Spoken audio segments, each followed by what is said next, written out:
That's what it's called, right? The Nordic Combine. Is that the one where you shoot? No, the long. Oh, welcome into the DNVR Nuggets pregame lounge.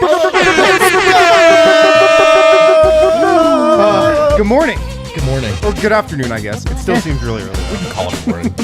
What's going on, guys? Nuggets are taking on the Nets today. We're getting you set for that matchup. I'm Harrison Wind, joined by Brendan Vogt.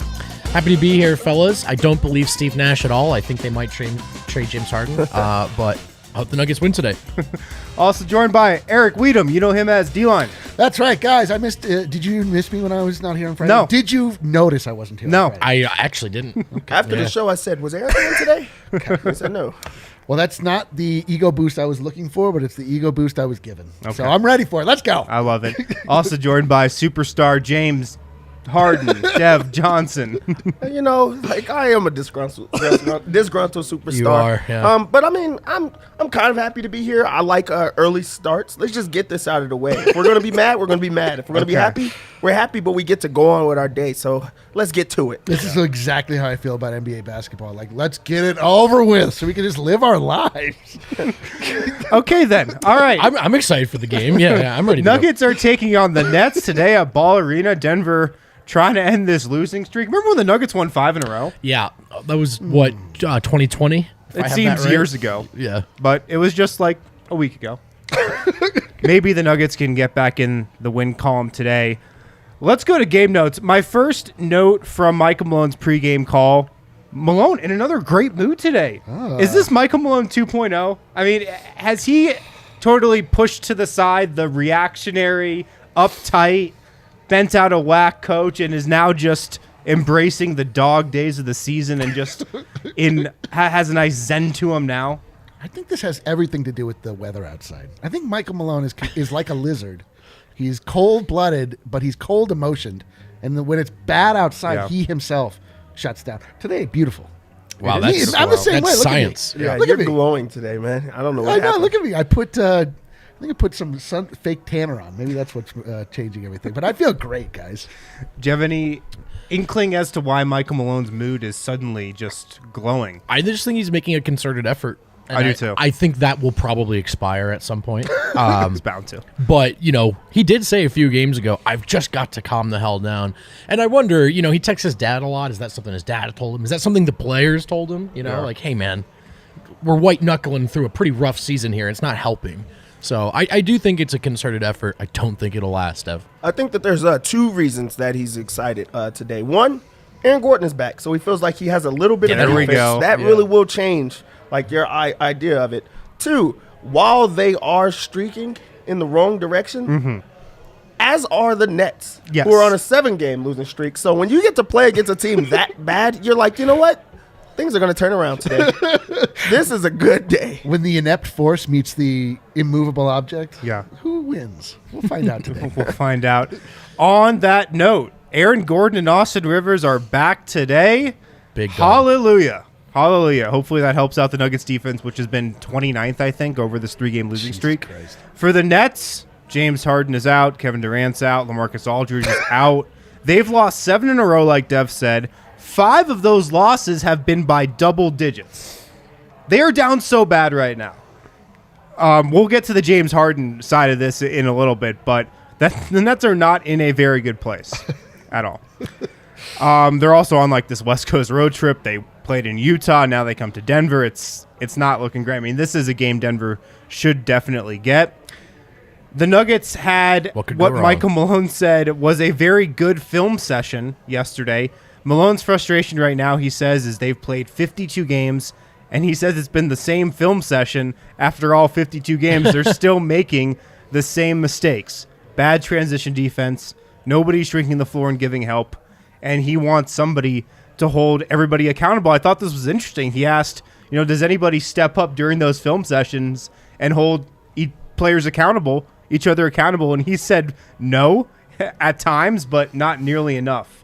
I felt like he was calling out Nikola Jokic a little bit and kind of the leadership council of this team. Yeah, you have to, because who else could call out? Because no one else is actually good enough. You have the MVP on your team. That has to be the guy that says something or sets the tone, because he brings it every single night.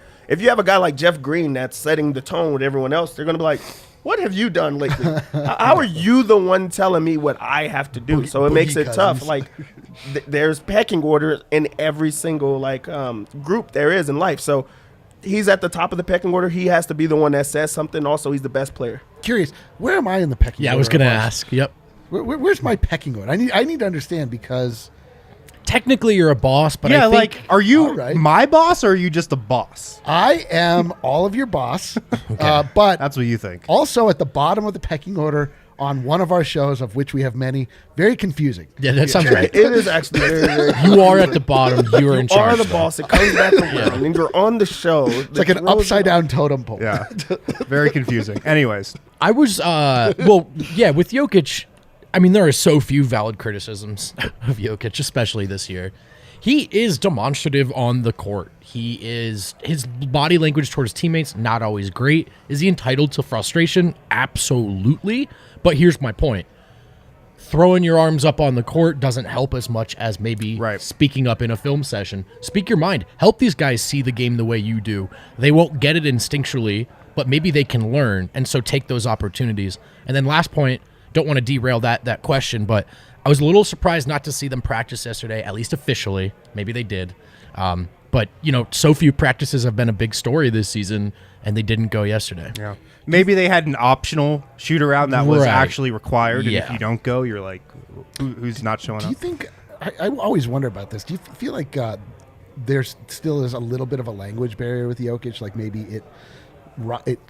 it just takes a little bit of his confidence away in speaking up in those types of situations, as opposed to just like barking orders on the court. I think earlier in his career, definitely. I think he's moved past that, though. My read on what Malone said and this talking point is I feel like Jokic has been in a little bit of an emotional funk over the last couple games. He just hasn't had that same spirit to him, Right. at least when I've been watching him live. It's been a takeaway. So I wonder if that's kind of carrying over behind the scenes and he's just a little down right now. That's my read on it, at least. Interesting. Yeah. But maybe today is a game for a Nikola Jokic turnaround, because did you guys see what he walked into Ball Arena God. wearing today? This is my favorite one Did you see this fit Jokic walked into the arena with? Like, I've seen a lot of Jokic fits in my time. Two nights ago, he wore a suit I'd never seen before, but this was something.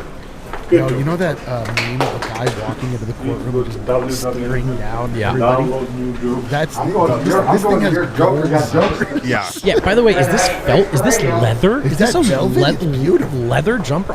Might not be leather. It looks too soft, but it's gorgeous, man. It looks like it is made like maybe velour. I don't know. It could be leather. Could be leather. I'm going to go. I don't know. A leather it jumpsuit suede? is A1, dude. Is Either it way, suede? I'm feeling it. He's top tier. He looks. It does Right look very. there, Yeah. I don't know. We'll That's- ask him. that is a It's- different We'll get man. Adam to ask It- him. that That is is, but heavy if it's that's leather. the one thing we can't argue. The different man angle on this. Man, that is impressive. Let's eat.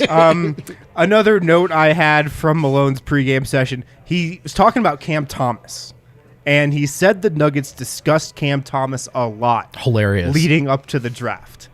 Of course, they took Bones Highland last summer in the draft. My takeaway from this, Tim Connelly was only interested in drafting hoopers in this only. draft. Because if you were to put together a power ranking of the top two hoopers in last year's draft, it was Bones Highland and Cam Thomas. Pick your order. I'm out here like maybe they'll take Springer. Probably not. I really Yeah. wanted them to take Quentin Grimes. I was on that Grimes, Grimes has been very, very good for I New know, York this I year. know. Grimy. He's been very good. but he got snaked right before. I was convinced. Are we sure that he didn't want Quentin Grimes? Because remember, the Knicks took him right before, and then Yeah. it felt Might like the have been on Nuggets the got board. thrown Might have been on into the a board. tizzy. Yeah. I think they're very happy with Bones Highland. Well, but who wouldn't be? Cam Thomas was one of the guys that they debated. Have you watched a lot of Cam Thomas this year? No, but I Dev? remember him destroying the Nuggets the last time that Yeah. they played. He had himself a monster game. But yeah, he's been playing like good lately, and also as a rookie in a tough environment in Brooklyn right now. Like, I think it's great that he's still having like play, and also he's being able to learn on the moment on two things about life in the NBA and what that means, and then also how to play in that type of environment. So good for him. He's one of those microwave scorers where the defense is almost irrelevant. Yeah. Like, is Cam feeling hot right now? Yeah. And then you can do what you want to stay in front of him, but he takes some wild shots, and it's fun to watch. And also the kind of guy that's dangerous in this game, right? Brooklyn down so many important players. They're probably not going to get to play the way they want to play, but does a fearless hooper like Cam, and he's not shy, does he come out and do it to the Nuggets again? A fearless hooper. Fearless hooper. Dude. I feel like I want to put that on my resume. Fearless hooper. Put that in your Twitter bio. Oh, man. Fearless I'm definitely changing tweeter. my Twitter bio. Eric Weedham, fearless hooper. The final note for Mike Malone, and we can move along to segment 2 here. Guys, I'll go on a little rant here. Like, the NBA season is so unpredictable and predictable at the same time. Like, your team at one point will reel off a nice winning streak and the vibes will be incredible. Your team will go on a losing streak and it's the end of the world and you're wondering if you should tank the season. You'll have injuries. You'll have stretches where everybody's healthy. You know, we're in the point of the season now, and this happens every year, where Mike Malone is asking Nikola Jokic to shoot more. It happens every year. You know, it took until February to get to it this season, but in Malone's pregame comments today, he said he wants Jokic to shoot more. That was a point of emphasis in the Nuggets film session yesterday. I mean, Jokic over the last 2 games that he's played, 12 shots against Minnesota, 10 shots against New Orleans. They've both been losses. He has gotten to the line a bunch. He has been getting double and triple teamed a ton. I mean, Vogt, where are you at on this? Because we've had this debate so many times. These last couple of games, are you seeing opportunities where Jokic should shoot more? Or is this just about Denver's role players not stepping up and helping him out? There are always just going to be opportunities where he can shoot more. Now, Jokic has a better understanding than anyone else of what levers to pull and when throughout the course of a marathon season, when more is going to be asked of him than anyone in this org, not just players. So he probably has a better sense than we do, right, of when to be pass first or whatever. But here's the deal, and this was the takeaway from that Clippers game for me. They cannot stop you. And that includes the double teams and the triple teams. This version of Jokic, they can't stop you. So is it fair to ask him to bully and bruise his way through triple teams all night long? No. Heavy's the head that wears the crown, though. When he shoots enough, the Nuggets win. And right now, he's as unguardable as I've ever seen him. So I appreciate the healthy basketball. I appreciate trying to get his teammates involved. A game like that New Orleans game probably called for a little bit more of Jokic forcing the issue. Kale, can you bring up that tweet I sent you? Michael Malone called out one play specifically from the New Orleans game, and this was the one. Jokic kind of gets the ball from Bones Highland on this little pick and roll, passes up the jumper, and then turns the ball over. So I think it's ones like this, it's plays like this where he's got that open shot right there. You know, and then he tries to get an even better shot. Right. And he turns the ball over. So I think it's instances like that where Malone wants him to shoot more. But D-line, I mean, the guy only shot 9 times against Milwaukee, and they won by 36 points. Yeah, I mean, but this is the thing about feeling it out, is that sometimes he just has to feel it on the other side. He is, like, by default, always looking to get everybody else involved. That's his, like, that pump fake I've seen a million times. He does it from the 3-point line for the first half of every game. Yep. It would be nice, like we saw in the game where he scored 50, where he would just be like, F it, like, just F it. Like, this is what is needed of me. And he always gets to that place, but he never starts there. Right. And I just wish that he would just start there sometimes, especially when the Nuggets are just in such disrepair, when they're missing Aaron Gordon, when they have a Will Barton that is just a shell of himself, when they have, like, there's no other scorer that you can look at. You're like, well, this guy can really shoulder the burden. Jokic is just so focused on the idea of that perfect basketball. Like, and sometimes in the NBA, perfect basketball just means, like, you have the best player, so you just win. Yeah. What do you I think it's Dev? a difficult spot to be in for Malone, because you are asking your superstar who does everything for the team already to do more. And that's what's tough. But also at the same spot, that's the only way that they're going to win. But then on the other side, Jokic is saying the only way that we're going to win moving forward, and also, like, if we do have the playoffs, is if everyone else can make a shot, if everyone else can help. So I'm giving them opportunities because you're not hearing these conversations that they were having earlier in the year where they're like, hey, guys are upset that Jokic is taking every single shot and everything's about it. Okay, you're now getting a chance to get extra passes, extra shots, extra opportunities. Make the best of that. If you can't, have to go back to being the best player in the NBA every single time, which is going to be like a lot on him. So while you don't want to put everything on his shoulders, you also have to feel for Jokic. He wants everyone else to help because that's the only way they're going to advance or the only way that the Nuggets are going to be their best selves, because at that point it becomes 4-on-1 every single night, and then we're having arguments of how do you get Jokic the ball, blah, blah, blah. Force the double team and, like, shoot through that. Okay, now he's not doing those things, and you see what's happening. So get back to just – I feel like I want him to just dominate every single time. Yep. I'm on that camp of you're the best player. You are going off every single time. That's what you need to do. But I think he looks at the long, term effect of it all.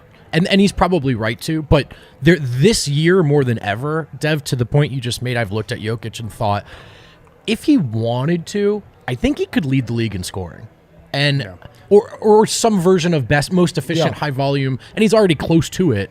But I just mean, I watched that Clippers game and I thought, in a way that I haven't seen from him, you cannot stop him, and so it's really easy for me to sit here and say he has to put forth that effort every night.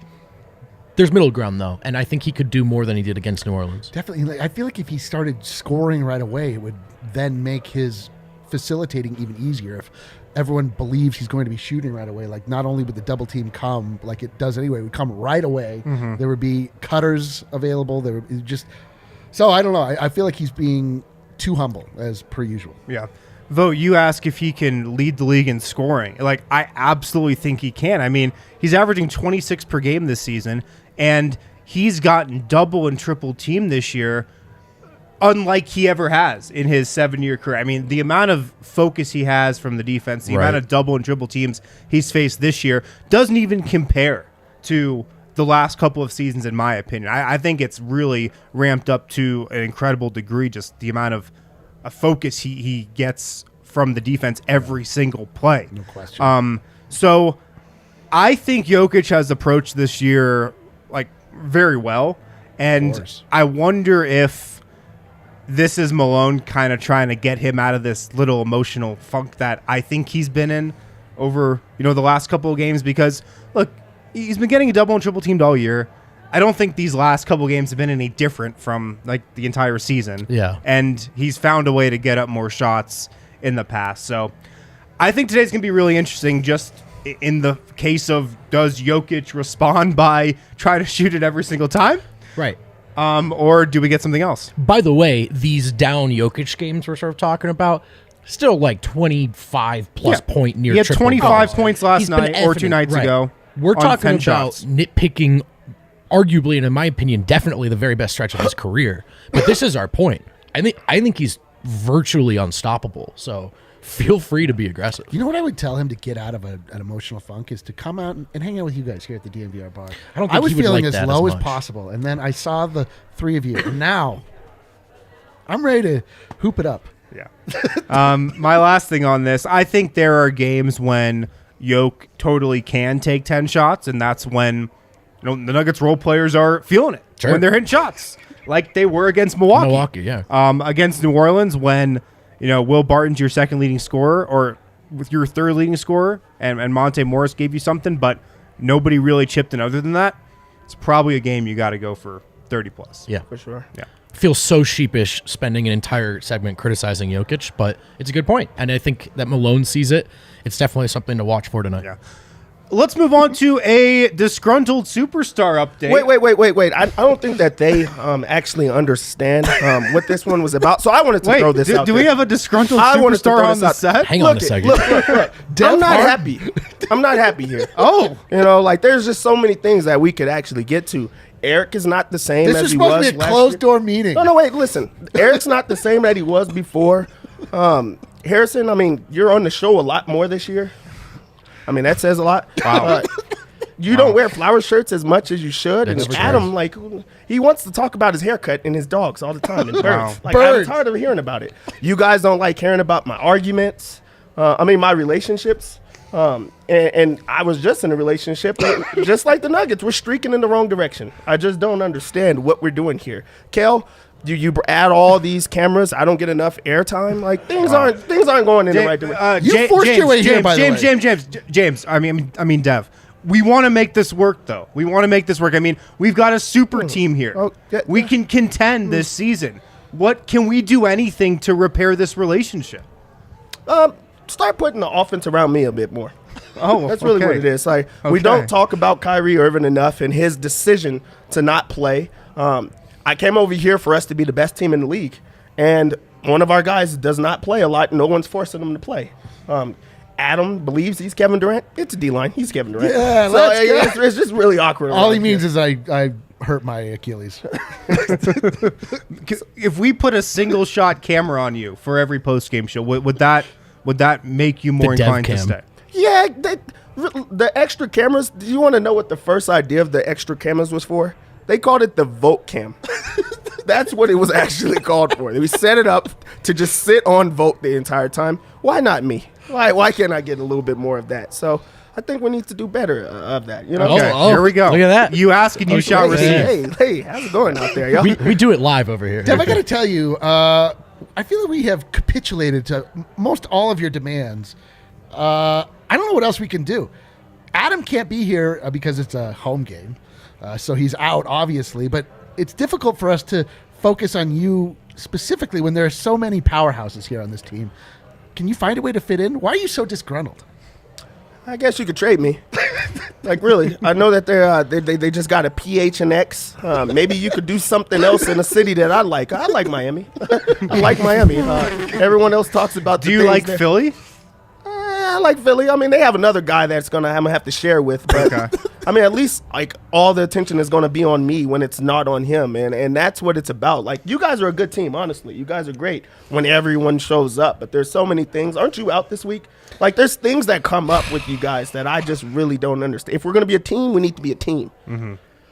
I can't believe you forced your way out of your last job to come here. And you just immediately disgruntled again. Dev, you've been here for not even an entire season. By the way, when I sat through the pre-show meeting, my understanding was this was about James Harden. I'm confused. This is about James Harden. Okay. Dev is playing the part of the beard right now because James Harden is disgruntled in Brooklyn. It feels like it could be a very exciting trade deadline because the sense is he wants to reunite with Daryl Morey in Philly. Daryl Morey obviously wants to trade Ben Simmons for a superstar. James Harden, I think, still fits that bill. So I wonder if we're going to get that deal. Vogt, what's your assessment of this situation? Do you think Harden gets traded? Should the Nets trade Harden? Or are you just annoyed at this storyline? Definitely the last part, but also it's happening. I don't know. I read into him not playing these last two games. I really do. And I don't know if you guys have seen the latest sizzle reels on James Harden not giving an F on defense. It is all-time levels. Like, it's worse than force his way out of Houston levels. It's really bad. And he looks like a guy that's either not capable physically or not willing to mentally give the team what they need to right now. In the midst of a 7-game win streak, his biggest complaint is not having his talent around him. The guy's not stepping up. You got to be that guy. You were that guy in Houston. James Harden, to me, looks like he's quitting. That seems like a harsh statement, except we've seen this before, haven't we, Dev? Yeah, it just seems like there's always an issue with James Harden, and James Harden is the only one that does not understand it. It's a him thing. You know, like in Houston, they really bent to every single like calling that he wanted. He wanted every rule to be about him. They got, like private airplanes, like jets to like get him where he wanted to go. They gave him the freedom to not even have to go through like the COVID protocols the same way that other people did. And he just wanted more. And also, he's been winning. It's not like, James Harden teams don't make the playoffs. They just can't get past that. And he tried to do it in every single way that he could to get around that and formed a super team with other people that are like him, that are, selfish and egotistical. So now it's like, oh man, this is not as fun as I once thought it would be. What I do think is like really interesting and I like about it is the Houston. They like, we'll take you back. We'll take you back right now. I think that part is hilarious. But like Steve Nash came out before this game and said that like they're not going to trade him. I mean, he's doing what he's supposed to do as a coach. Yeah. They're going to say those type of things. Don't look at that and think that's all. Like, I still do think that there is like a world that they are going to trade him. Yeah, Steve Nash was asked, so you guys aren't trading James Harden? He said, yes, that's correct. He also said, I've talked to James. He wants to be here. He wants to be here long term. He's continually reiterated he wants to be here. Dude, I don't understand how both the LA Lakers and the Brooklyn Nets have cornered the market on loathsome former superstars. Kyrie Irving, James Harden, Russell Westbrook. Like, what is wrong with these dudes? Like, well, it's the easiest way to contend. But are they contending? Like, I don't understand. Like, all there, something like has in the simulation has now broken. Where before, if you just put 3 big name players together, it was a big 3 and it guaranteed you a shot for the title. Now, if you put 3 big players together, they just fight about who is the alpha. And nobody quite understands like what it is they're involved in and like what they're supposed to do. It's amazing. Yeah, it is amazing. The Russ thing is weird because I think we're just seeing what we sort of all expected his whole career. So reliant on dominant athleticism. What does it look like when he's relegated to so more of a beautiful. shooter? So Turns out it's beautiful. pretty ugly. Oh, Not it's the surprising. ugliest. But I don't know if Russ necessarily himself like has done anything like nefarious. Like Harden and Kyrie, it's kind of. Dude, I think that people are like over it. You know, I think there's a distaste for that right now. Clearly. Yeah. Yeah. All right, let's fire up the DraftKings Sportsbook onions? app. Let's Onions and win ketchup? some money this afternoon. Tuxedos seem pretty messed up now. Nets and Nuggets. This line, I feel like, has expanded a little bit. This line has been the craziest jump I've seen with one guy out. It started at Nuggets favored by 4. Yeah. It is now at Nuggets 8.5. Wow. Point favorites. Jesus. That's a lot, like, honestly, for it to be the one guy. And he was already coming in with a questionable tag, which was pretty much doubtful because he has not been playing. So for them to, like, make it jump like that, pretty wild. But they think the Nuggets are going to win. This Brooklyn team, they did play the Nuggets really well, like recently. 8 points is a lot, especially with this team. But, I mean, they're expecting a bounce-back spot. I'm expecting a bounce-back spot. I'm not going to bet on the line. I mean, on the on like the spread, but I like the line. I mean, like money line. I think the Nuggets are going to win. As far as bets, let's just get right in because we don't look like we have much time. I just feel like this is a Nikola Jokic game. They called him out. They said you need to shoot more. You saw what he showed up to the arena in. He's he going means to business shoot more. today. This is a business trip for him where he's going to dominate in every single way. He looks like a literal assassin. They put his line at 25.5. Let's lock that on. That's in. Let's lock that in. disrespectful. It's trifling. Everything about it is Yeah. trifling. It's asinine. It's asinine. 25 and a winning is half horse points. shit. It's horse shit. You get it. You guys get it. So we're going to lock that in. 25.5 points. Also, Wait, what's the bet? Okay. yeah. Also, the rebounds, like we already know what he does with those rebounds, 11.5. I think he's just going to be aggressive in every single way. So while we're going to already lock in the points, let's also get the points, rebounds, and assists in Let's there get as it. well. It's low, 46.5. It's a lock. He's going to get it. So you have 2 double locks right there. They have Aaron Gordon back, so I think that changes the defense. I think they make it very difficult for the Nets. Let's also get Kyrie Irving's under. I just I don't like think that. he's going to I score like every that. single time like that. They put it at like 25.5 For points? for points. Dude, nothing Taking makes me under. happier than a spiteful bet. Oh, we're Yeah, fading it's- Kyrie. I can get it. 26.5 is his points. This Let's is go also under. what James Harden's betting on today. These are the exact absolutely. props. I mean, and I just feel like they're going to try to make it get out of his hands and give, other like places. And also with Kyrie, you can't just guard him with one guy. So now you have Jokic, you have Aaron Gordon in help side because you don't have to place him on him right back from not playing in a few games. So with that help side, I don't think that he's going to shoot it every single time like that. Let's get his under in there. Anything else we like? Hell yeah, Dev. Anything else that we like, guys? Well, it's Anything 1:30 else? already somehow. I like Monte Morris to hit a couple threes. He's been hot from 3. He's been shooting that thing with ease. He's been looking to get shots up, so I like that. But yeah, it is time for Nuggets and Nets. Thanks for tuning in, everyone. We'll be back post-game, hopefully in a winner's lounge. We'll talk to you guys then. Let's go.